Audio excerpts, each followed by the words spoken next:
Hello students, आज हम बात करने वाले हैं कंडीशनल प्रोबेबिलिटी पर। कंडीशनल प्रोबेबिलिटी का जो फॉर्मूला है उसको लगाने की जरूरत नहीं है।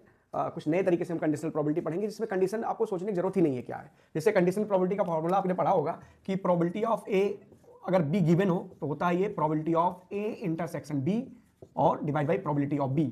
ओके, अगर मैं इसको उस फॉर्मेट में लिखता हूं कि ये प्रोबेबिलिटी आई कैसी होगी तो नंबर ऑफ सैंपल स्पेस और number of A intersection B रहा होगा, जैसे ए इंटरसेक्शन बी और divide by number of sample space ये हो गया होगा, और ये n B divide by number of sample space. तो यहां से बन गया, अगर एन एस काट दें तो यहां से आ जाएगा n A intersection B divide by n B. Okay, तो नंबर ऑफ बी। अब मैं इसको रीड करूं तो आपको ऐसे रीड करना है जैसे ये दिया ना, तो आपको ये सब करने की जरूरत नहीं है या इतना आपको निकालने की जरूरत नहीं है। आप डायरेक्ट क्या समझ सकते हैं, एक रीड करें इसको, मैं रीड करके बताता हूं। जैसे मैं इसको सैंपल स्पेस मानता हूं, एनबी को जो कंडीशन है उसको ही सैंपल स्पेस माने, और उस कंडीशन में देखें ए होने, ये ए कितने तरीकों से हो सकता है। जैसे ये इवेंट हो गया ना, इंटरसेक्शन इसलिए दिया है क्योंकि जो बी ऑलरेडी हो चुका है उस बी में मैं ए देख रहा हूं कि कैसा हो रहा है, तो ये इंटरसेक्शन वाली बात आ जाती है। अब आपको शायद एग्जांपल से ज्यादा बेहतर तरीके से समझ में आए। जैसे मैं एक एग्जांपल देता हूं, देखिएगा, बड़ा आसान है। बेसिक सा एग्जांपल आपके एनसीईआरटी से ही लिया गया होगा ये। जैसे आपने एक कार्ड है 1 से 10 लिखा है, उन सब पर, सारे कार्ड पर 1 2 3 4 5 ऐसे नंबर्ड कार्ड, इसको बोलते हैं नंबर्ड कार्ड, उस पर 1 से लेकर 10 तक नंबर। ठीक है, अब इवेंट ए मानता हूं मैं आपको यहां पर कि भाई आप बताओ इसमें कि जो कार्ड है वो इवन नंबर वाले हैं, तो 2 4 6 8 और 10। उसके बाद इवेंट बी जो मानता हूं वो बोलता हूं कि नंबर जो है वो ग्रेटर देन मान लो 5 है, तो 6 7 8 9 और 10। तो अब मैं क्या बोल रहा हूं कि मुझे प्रोबेबिलिटी चाहिए ए बाई बी का। Okay, probability A by B का।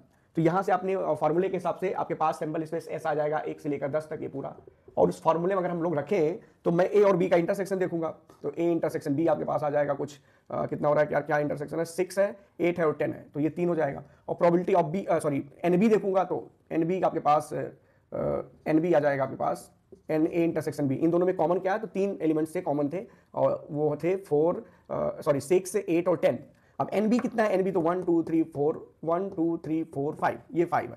अब मैं probability of A by B निकालता तो ये फॉर्मूला था यही, n A intersection B divide by n B. तो आपने ये तो फॉर्मूला यूज किया ही होगा कहीं ना कहीं, और ये हो जाएगा 3/5।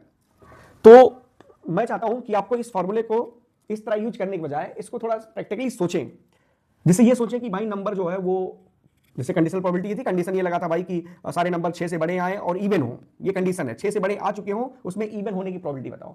6 से बड़े आ चुके नीचे हो गया, इवन होने की प्रोबेबिलिटी। तो मैं चाहता हूं कि इसको कंडीशनल प्रोबेबिलिटी का फॉर्मूला या कंडीशनल प्रोबेबिलिटी को नए तरीके से सोचें। वो तरीका ये है कि आप देखें कि भाई जो हो रहा है वो सारे नंबर 6 से बड़े ही हैं, 5 से बड़े हैं, सारे नंबर क्या है 5 से बड़े हैं, उसमें इवन नंबर बताने की प्रोबेबिलिटी सिंपल सा फॉर्मूला है। तो 5 से बड़े 1 से लेकर 10 तक में 5 से बड़े कितने नंबर होंगे, तो ये नंबर होंगे, और इसमें इवन नंबर कितना होगा, तो 1 2 1 2 3, तो 3 अपॉन सिंपल स्पेस 5 हो गया, ये 1 2 3 4 5।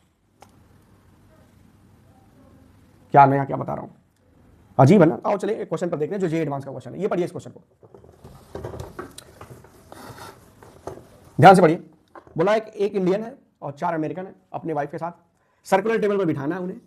कंडीशन ये है कि जो अमेरिकन है, कंडीशन पहले से गिवन है कि अमेरिकन जो है वो अपने वाइफ के साथ ही बैठे, तो प्रोबेबिलिटी बतानी है कि इंडियन भी अपने वाइफ के साथ बैठे। जे एडवांस 2007 का क्वेश्चन है। सर्कुलर परम्यूटेशन आपको आना चाहिए, सर्कुलर परम्यूटेशन अगर आपको आएगा तो क्वेश्चन बन जाएगा। कंडीशनल प्रोबेबिलिटी है, तो एक काम करते हैं, इसमें मैं बस ये चाहता हूं कि सैंपल स्पेस नया बनाता हूं। वो नया सैंपल स्पेस ये है कि जो कंडीशन है सिर्फ उसी का सैंपल स्पेस बनाए। मतलब अमेरिकन जो अपने वाइफ के साथ बैठे, तो 4 अमेरिकन थे और 4 इनकी वाइफ हो गई, ओके, और 2 इंडियन थे, मतलब हस्बैंड और वाइफ 2 लोग हो गए, ओके। तो ये टोटल हो गए 8 और 2 10, टोटल 10 लोग हैं। लेकिन मैं अगर एनएस निकालूंगा तो 10 को सर्कल में बिठाने का तरीका होगा, टोटल सैंपल स्पेस, लेकिन उस पर ध्यान नहीं देना। मैंने क्या कहा था कि आपको कंडीशनल प्रोबेबिलिटी में आपको देखना है कि एक्चुअल में कंडीशन क्या है, उस कंडीशन को ही सैंपल स्पेस माने। तो कंडीशन है कि ये जो अमेरिकन लोग हैं अपने वाइफ के साथ एक साथ बैठे, इंडियन कैसे भी बैठे उससे कोई फर्क नहीं पड़ना। कंडीशन ये है कि अमेरिकन वाले एक साथ ही बैठे। तो यहां से हम लोग देखें तो इसको एक बंडल बना लेते हैं। तो टोटल इसको जैसे हस्बैंड वाइफ जो भी होंगे एक साथ कर लेते हैं ना, एक एक घेरे में, हस्बैंड वाइफ एक एक घेरे में, तो टोटल 4 ही घेरे बनेंगे, 4 ही मतलब लोग बनेंगे, 4 ही बंडल बनेगा इसका अमेरिकन वालों का। तो इनको और हस्बैंड वाइफ ये आ गए, ये एक साथ बैठे ना बैठे इंडियन वाले कोई फर्क नहीं पड़ता। तो 4 ये और 2 मिला के ये 6, तो 4 ये थे 2 ये मिला के 6। तो यहां से एनएस होगा वो होगा फैक्टोरियल 6, -1 सर्कल में बिठाना है तो फैक्टोरियल 6 - 1 याद होगा, आपको पढ़ना चाहिए वो, तो सर्कुलर परम्यूटेशन क्या है। इनटू, अब ये इनटू क्यों आया, क्योंकि जो मैं इन दोनों को लिया था हस्बैंड वाइफ एक साथ एडजेसेंट अगल बगल भी बैठ सकते हैं, तो इसका भी फैक्टोरियल 2, तो इसे 4 बने थे ना, 4 हस्बैंड वाइफ के गोले बने थे, तो 4 बार फैक्टोरियल 2 आएगा, यानी factorial 2 into factorial 2 into factorial 2 into factorial 2, ये है। फाइनली हो जाएगा फैक्टोरियल 5 इंटू 2 पर पावर 4, यानी फैक्टोरियल 5 इंटू 16 हो गया। अब इवेंट देखें, ये कंडीशन लगा दी मैंने, अब इवेंट देखें डायरेक्ट, तो इवेंट ये है भाई कि हस्बैंड वाइफ तो एक साथ अमेरिकन बैठे रहे हैं, उसमें इंडियन एक साथ बैठने की मतलब कितना सैंपल स्पेस सॉरी कितना इवेंट कितना होगा, तो कितने ऐसे आएंगे जो जिसमें डेज जिसमें इंडियन हस्बैंड वाइफ एक साथ बैठे, तो ये तो एक साथ बैठ ही रहे हैं, तो इनका तो अपने पास था, अपने पास इनको चार बंडल बन गए थे ये, और इनका इतना फैक्टोरियल 5 और ये आ गया था, ठीक है। अब इसका भी बंडल बनाए क्योंकि एक साथ बिठाना है, तो टोटल हो जाएंगे 5 बंडल, ये 4 हो गए पैकेट, 2 एक साथ हो गए, तो ये 5 हो गए टोटल। अब टोटल 5 को सर्कल पे बिठाने का तरीका 5 - 1 का फैक्टोरियल इनटू, अब क्या आएगा, अब ये 5 है तो फैक्टोरियल 2 फैक्टोरियल 2 फैक्टोरियल 2 5 बार आएगा ना, तो 2 पर पावर 5 आ जाएगा। यहाँ से प्रोबेबिलिटी आप निकाल देंगे, तो वो कंडीशनल प्रोबेबिलिटी की जरूरत नहीं, डायरेक्ट प्रोबेबिलिटी जैसा निकालें, तो इवेंट यानी फैक्टोरियल 4 इंटू 2 पर power 5 divide by factorial 5 into 2 पर पावर 4 हो गया, ठीक है, 16 2 पर पावर 4, तो ये 5 यहाँ से कॉमन ले लेंगे यहाँ से, तो ये 5 बाहर हो गया, तो ये 4 से 4 कट जाएगा, नीचे 5 बचेगा, ये पूरा कट गया, तो फाइनल रिजल्ट है 2/5, तो आंसर इसका हो जाएगा 2/5।